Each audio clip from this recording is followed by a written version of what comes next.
Playing defense in the NFL requires physicality, confidence, and a competitive mentality that at times seems borderline primal. Players like Brian Dawkins, Cam Cameron, and Ray Lewis come to mind when we talk about that physicality. Guys like Richard Sherman, Earl Thomas, and of course Deion Sanders are often mentioned as some of the most confident defensive players of all time. And when it comes to their competitive mentality, names like Troy Polamalu, Darrelle Revis, and Ed Reed will be near the top of many lists. All these players I've just mentioned are either at or near Hall of Fame status, and being brought up in a conversation as potentially being among them is one of the highest honors a player can achieve. Outside of the Ravens organization and fan base, the prevailing view surrounding cornerback Marlon Humphrey would be that he is a good player that may be best described as quirky, eccentric, or simply annoying. Inside the Ravens facility, however, and to most Ravens fans, he fits the previous criteria to an absolute T. Humphrey's physicality at the line of scrimmage is up there with the best in the league, and is only matched by his physicality when fighting with receivers when the ball is in the air. He may not seem like the most confident or arrogant player on the field, but don't be mistaken. The two-time All-Pro and four-time Pro Bowler has more than enough confidence to take on any receiver or tight end that lines up across from him.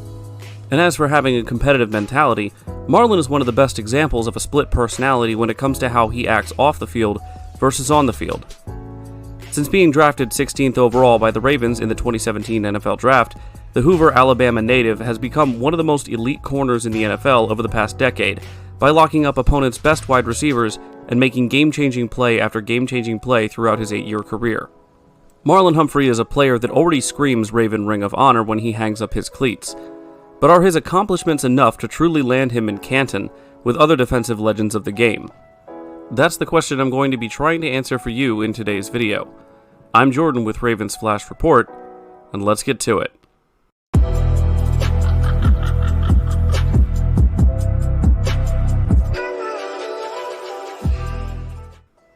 Looking at Marlon's career statistics, it's fairly easy to make several quick observations.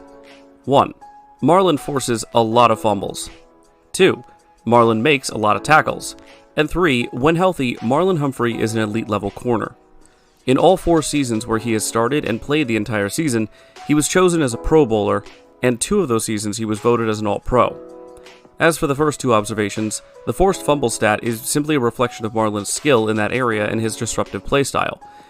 And when it comes to Marlon's ability to make solo tackles or tackles in the backfield, that comes down to his physicality we mentioned earlier, paired with his ability to line up in the slot or on the outside.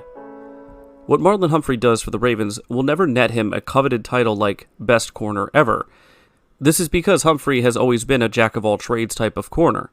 Doing a lot of the dirty work doesn't get you noticed, and while he does have 19 career interceptions, his 15 forced fumbles seem to grab more attention, which is impressive, but when it comes to recognition by fans and the media, interceptions always seem to be a more validating turnover stat. Early on in his career, he was fast enough to line up outside with the league's top wide receivers. Over the past few seasons, however, his best place on the field has been lining up in the slot. His size and frame allow him to dominate smaller inside receivers, but his speed and technique make him a mismatch when facing tight ends. Lining up in the slot also gives him an opportunity to pose a threat to get into the backfield and get a tackle for loss or even a sack, not typically the biggest concern for opposing offenses from an elite cornerback. Better with age. Over Marlon's last 2 seasons, he has played in 26 games, and throughout those games, he has shown that he may be playing his best football of his career. He's allowed 79 completions on 141 targets, which gives him a completion percentage of just 56%, and allowing 831 yards on those 79 completions means receivers are averaging 10.5 yards per catch against him. Those numbers might not seem to support what I just said about him playing his best ball, but that changes when you also consider that over that 2-year span, he has an average passer rating against him of 62.7. He's allowed only 4 touchdowns and has forced 9 turnovers. He's also racked up 6 tackles for loss, 5 quarterback hits, a safety, and 93 tackles, 72 of those being solo and missing only 8 tackles across those 26 games.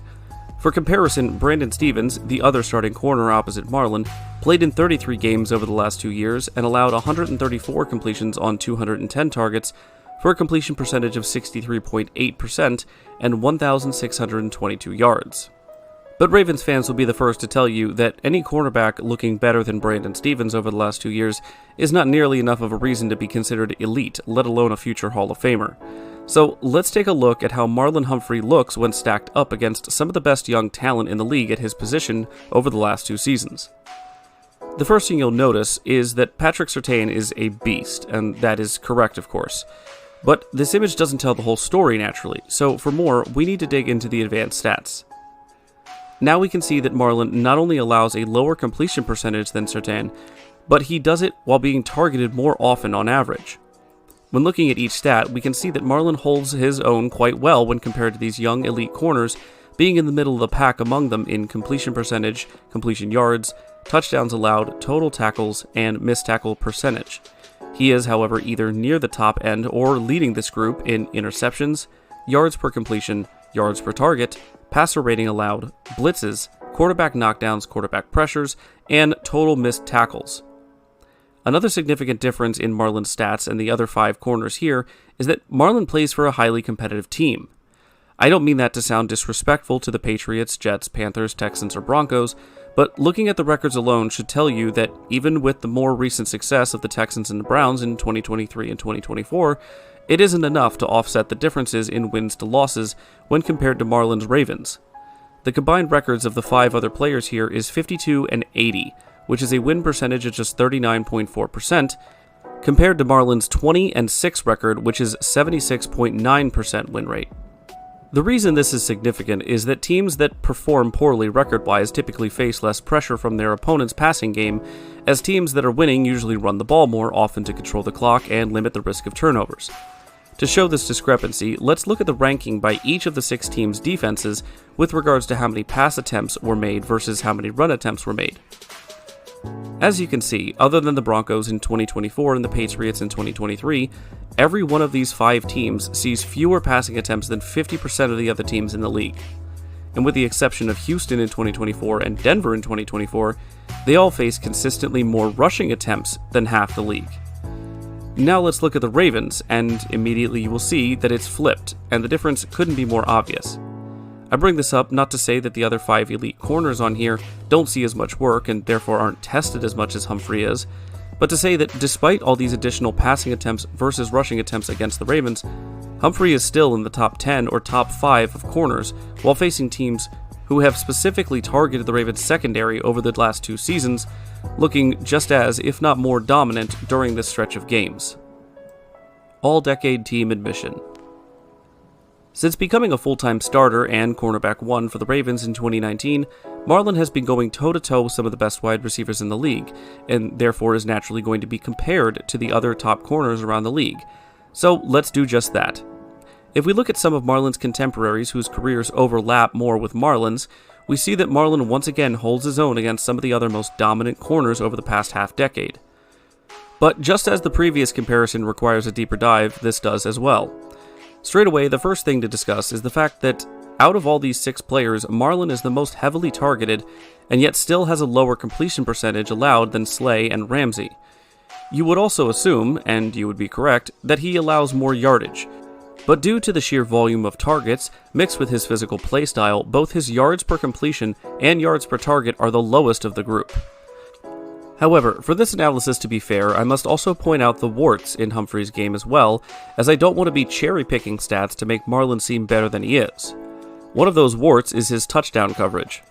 Yes, he has been targeted more than the others, but that reasoning will only excuse so much, and the fact is that Marlon has allowed more touchdowns than anyone else in this group.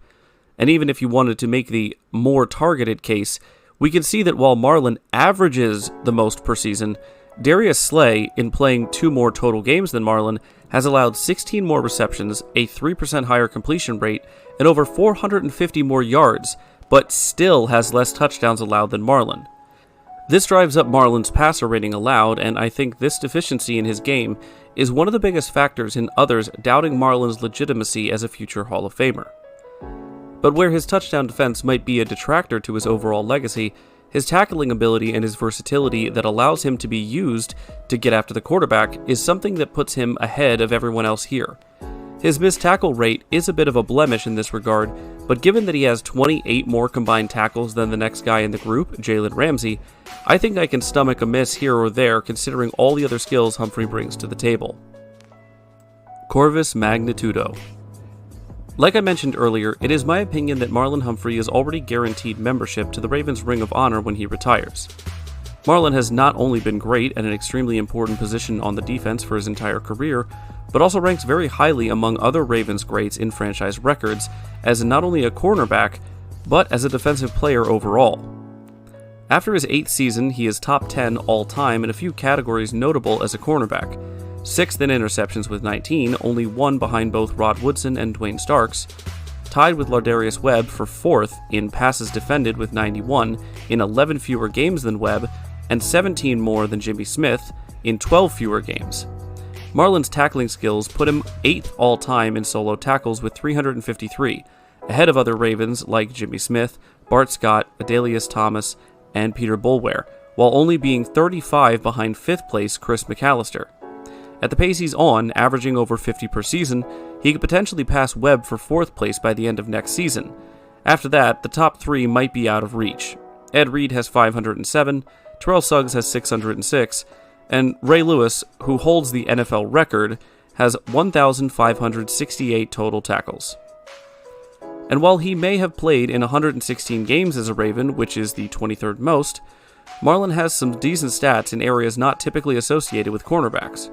His 15 forced fumbles puts him 3rd in Ravens history, only behind Ray and Suggs, and while his 5 fumble recoveries only rank him 26th, his 91 yards and 2 touchdowns off those recoveries both rank 3rd most.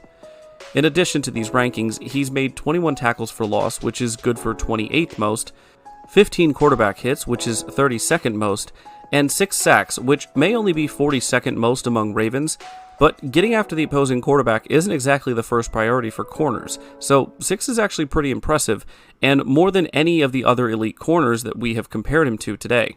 When looking at a player like Marlon Humphrey, we can't simply focus on the impact that he's directly had on the field alone.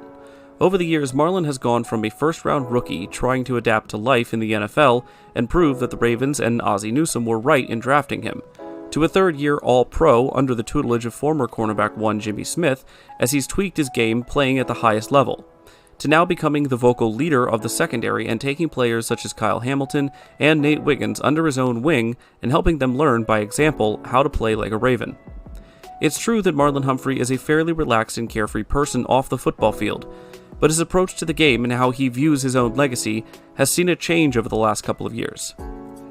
A player's quote-unquote window is often talked about in the media, but rarely by the player themselves, and while Marlon hasn't outright said his window is closing, on his own Punchline podcast show, he did speak at some length about his own playing career's mortality. This led him to opening up about what he wants most before he retires. Marlon Humphrey wants to win a Super Bowl.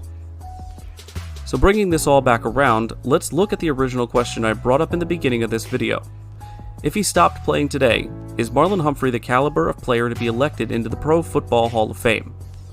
As I've mentioned, I do believe that Marlon is guaranteed a spot in the Ravens' Ring of Honor after his playing days are over, but I'm not sure if he has done enough yet to secure a spot in Canton. If he continues on the trajectory he's on now for another 5 or 6 years, playing at a Pro Bowl level or maybe add another All-Pro season, then yes, I believe he could get in. Add a Super Bowl ring to his accolades and I say his inclusion is all but assured. The problem that Marlon Humphrey faces when it comes to getting in the Hall of Fame is that because he can do anything you want him to do on defense, he is often doing the dirty work instead of making splash plays. If Marlon wants to get into the Hall of Fame, it won't be because his career and stats look like Deion Sanders or Darrelle Revis. It'll be because they look like Champ Bailey or Rondé Barber. Barber in particular, with his 47 interceptions, 197 pass defenses, 15 forced fumbles, 88 tackles for loss, and his 28 career sacks. All these stats over a 16-year career that saw him move around the Tampa Bay defense and finish his career as a safety, just like I see Marlon transitioning to in a few years. At the end of the day, of course I hope that Marlon Humphrey becomes a Hall of Famer, like I do for all of the great Ravens. I believe that he has the tools and skills to keep his career going strong and maintaining his All-Pro play for the next 5 to 6 years. And I know that if he's able to get to the point that he transitions to a safety, he's going to continue to be a nightmare for opposing QBs to deal with as an extremely experienced and intelligent ball hawk in the secondary. I hope you all enjoyed this deep dive into my favorite Raven, and thank you all for getting this channel to 1,500 subscribers. If you enjoy this video and the deep dive on Marlon Humphrey, go ahead and give it a like. Subscribe if you're new and comment down below another Raven you want me to do a deep dive for. And as always, stay safe out there and go Ravens.